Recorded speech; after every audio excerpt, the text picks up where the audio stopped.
We have more breaking news out of the NFL where Deshaun Watson will not face criminal charges over accusations ranging from sexual assault to sexual harassment. A grand jury determining today that there was not enough evidence in the accusations to criminally charge Watson. Definitely a very emotional moment for me. Thankfully, the Deshaun Watson saga, at least his legal situation, recently got resolved. And the good thing about that is now we get to discuss where he is potentially going to get traded to. In this video, I'm going to tell you the dark horse teams that are involved, the number one team that's most likely to trade for him, other teams that are in the race, and of course, dispel a ridiculous rumor that I heard prior to hitting record on this video. Before we get to the content, we do $500 giveaways on this channel to any subscriber that has my notifications on. We also do the same thing for any of my Instagram followers. If you follow me on Instagram, you'd enter for a chance to win $500. We do short versions of this content on my TikTok at Mikerophone NFL. And now that we get all that out of the way, break!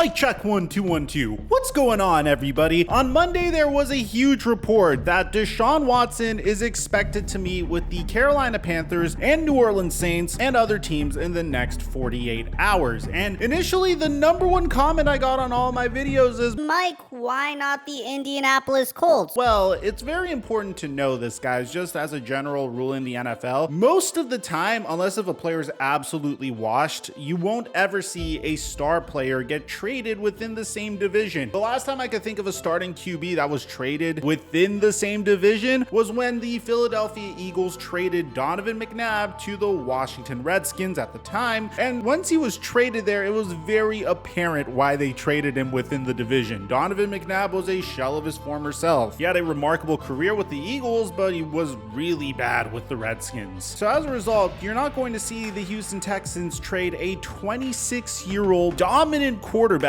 that is without a doubt, in my opinion, and I guess recency bias would go against me here, in my opinion is a top 5 QB in the NFL. Well, actually, no, not top 5 anymore, considering the fact that Tom Brady just came back, but top 6, top 7, I don't know, somewhere between top 5 to top 7, Deshaun Watson is there. And to be honest, things were so extreme for the Houston Texans that they declined the Indianapolis Colts attempt to speak with Deshaun Watson. Now, ultimately, I think this is just the Indianapolis Colts conveying to the fan base that they know that they need a quarterback, and unfortunately, their division rival isn't going to trade a star QB in his prime to them at this time. Now, there is a means for the Colts to acquire a quarterback via a Deshaun Watson trade. We're going to cover that later on in the video. What we got late last night, according to Ari Meirov, is that Deshaun Watson is scheduled to meet with the Cleveland Browns on Tuesday, which is today, after he met with the New Orleans Saints and the Carolina Panthers on Monday. Now, the New Orleans Saints and Carolina Panthers have both made strong trade proposals to Houston, but Watson holds the cards with a no trade clause. Really interesting and potentially very awkward. Obviously, they are more likely to trade them within their own conference than within their own division, but still, they are much less likely to trade within their own conference than, say, the opposing conference, which is why the list of teams are primarily composed of teams that play in the NFC, like the Panthers and the Saints, and there is a dark horse candidate that I want to get to in just a sec. In addition to that, this situation is so unique because the Houston Texans are expected to trade Deshaun Watson, and they're pretty much collecting all of these trade proposals, and Deshaun Watson gets to pick which team he gets traded to because he has a no trade clause. I've never seen a quarterback with this amount of leverage over a team, I think, in my entire life. It's very fascinating to see Deshaun Watson handle this situation like a free agency. Now, I think the Cleveland Browns meeting with Deshaun Watson was so successful that they started clearing up additional cap space. Yesterday, they released Jarvis Juice Landry. Now, obviously, that makes a lot of sense. They added Amari Cooper recently. It didn't make a lot of sense to keep Jarvis Landry around. But today, they decided to release a big-time member of their offensive line, J.C. Treader. This saves them $8.235 million, and it's a really big deal because this man was a top 3 pass blocking playing center throughout the last 4 years of his career. And he clearly meant a lot to the Cleveland Browns just based upon this letter he wrote to Cleveland, saying to the entire Browns organization and the city of Cleveland, thank you for a wonderful 5 years, to all the people that worked so hard for us behind the scenes, from the equipment staff, nutrition staff, cafeteria staff, security staff, facilities and grounds crew, and to all the professional staff at the club. You made work fun and I'll miss you. To the strength and conditioning team, thank you for working with me to create a plan that was best for me and my body. To the training staff, from the start it was clear to me that you cared about me as a person first instead of me as a football player. After 5 years together, I see you all not as trainers but as friends. The men in the locker room are lucky to have each and every one of you looking after them. I'm going to miss my teammates. I'm leaving Cleveland with incredible memories and friendships that will last longer than my time here. I wish you all nothing but the best. And finally, to my friend Joel Bitonio, you are the heart of the Cleveland Browns. It has been my pleasure to play next to you for 5 years, and I look forward to the day that you are put in the ring of honor with the other Browns greats. Thank you to everyone who helped make Anna and me feel at home in Cleveland. My family and I look forward to the next adventure and helping our next team pursue a Super Bowl. So that's just give you an idea, man. A very important locker room component for the Cleveland Browns just got released. As a result, you might be getting a feeling that, hey, Browns might be feeling pretty good about their ability to get Deshaun Watson. Now, this is a very interesting situation because if this doesn't work out, if Deshaun Watson doesn't get traded to the Cleveland Browns, then man, things are going to be awkward with Baker Mayfield. They already told Baker that he is their starting QB for next year, but they aren't going to sign him to a contract extension just yet, which is okay because the only notable player from their draft class so far that got a contract extension is Josh Allen, who's an absolute superstar. Lamar Jackson obviously won an MVP and is a prolific quarterback, but his momentum isn't nearly where it was when he won that MVP season. I have no idea why he has yet to sign a contract extension, if I'm being honest, but he has been very quiet about his situation. So moving on from the Cleveland Browns, there is a dark horse team that has entered the Deshaun Watson race, a team that I would have never expected, and that's none other but the Atlanta Falcons. Now, according to Ian Rappaport, Now, for the Atlanta Falcons, it would get extremely complicated.